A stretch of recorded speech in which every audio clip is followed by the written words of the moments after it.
Allora, in Italia, proprio quando sembra che le feste natalizie stiano per finire e le luci iniziano a spegnersi, c'è un'altra figura magica che si prepara a volare. No, non è Babbo Natale, è una vecchietta su una scopa, una figura avvolta nel mistero e nella gioia. Andiamo a scoprire insieme la storia affascinante della Befana, la cosiddetta strega buona, che conclude le festività. Eh sì, è proprio lei a parlare. Perché nella notte magica tra il 5 e il 6 gennaio la Befana inizia il suo viaggio annuale. Proviamo a immaginarla. Il fruscio della sua scopa nel silenzio della notte, una sagoma scura che si staglia contro la luna. È una missione piena di attesa e di speranza. E il suo rito notturno è qualcosa di preciso, pieno di magia. Il sacco? È pieno di giocattoli, cioccolatini, caramelle. Ma attenzione, perché in fondo c'è sempre un po' di cenere e carbone per chi ha fatto qualche capriccio di troppo. E in cambio di tutta questa generosità, i bambini le lasciano qualcosa di speciale. Di solito un mandarino o un'arancia. E, per riscaldarsi un po', un bicchiere di vino. Il suo aspetto è proprio inconfondibile, una vecchietta un po' curva, con un naso lungo e il mento aguzzo, vestita con abiti semplici, un po' malandati. Ma la vera magia, il tocco finale, è la traccia che si lascia alle spalle. La mattina, oltre ai doni, i bambini trovano il pasto consumato e, come una firma silenziosa, l'impronta della sua mano nella cenere del camino. Ma chi è davvero la Befana? La sua storia è molto più antica di quanto si possa immaginare. Adesso andiamo un po' a scavare, a scoprire le sue radici, che affondano in un passato magico, addirittura precristiano. Già il suo nome ci dà un indizio enorme. Befana non è altro che una storpiatura, una variazione popolare del termine greco epifania, che significa apparizione. Questo la lega in modo diretto alla festa cristiana del 6 gennaio, il giorno in cui Gesù si manifestò al mondo.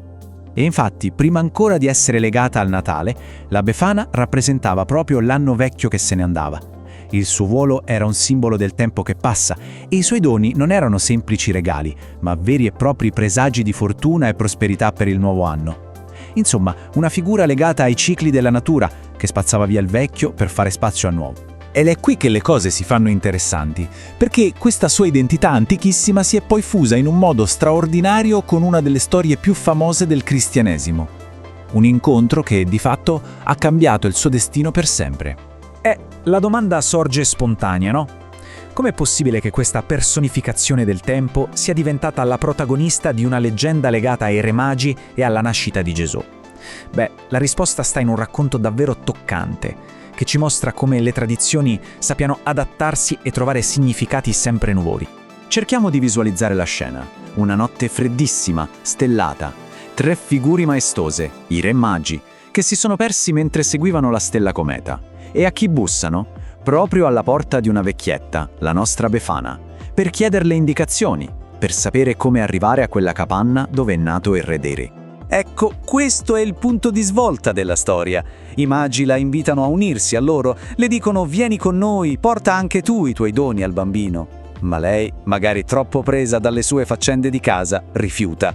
Una decisione che le peserà sul cuore per l'eternità.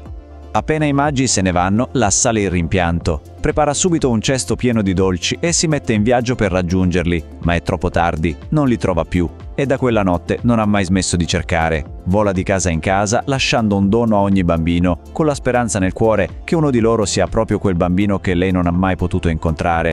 Dopo un periodo in cui era stata quasi dimenticata, la storia della Befana ha vissuto una rinascita incredibile, trovando una nuova casa e, in un certo senso, un nuovo scopo. E il luogo di questa rinascita è Urbania, un piccolo incantevole borgo nelle Marche. Proprio qui la figura della Befana è stata riscoperta, celebrata, fino a diventare il cuore pulsante dell'identità culturale del paese. In un mondo che corre veloce, Urbania ha scelto di proteggere le sue tradizioni, trovando nella Befana un simbolo potentissimo. È quasi come se fosse lei stessa a parlare, no? A Urbania la Befana non è solo una leggenda per bambini, ma una presenza viva che ogni anno torna a volare a portare doni.